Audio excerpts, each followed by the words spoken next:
Pilipinas, updated ka na ba? Di pa man kasal, Jane, umaming na sa honeymoon stage pa rin sila ni RK.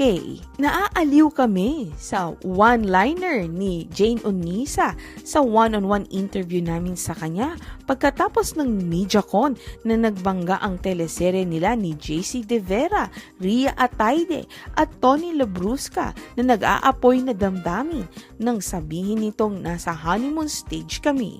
Tinanong kasi namin si Jane kung nasa anong stage na ng relasyon nila ng BF na si RK Bagatsing ngayong 2 years na sila at yun nga ang isinagot ng magaling na aktres.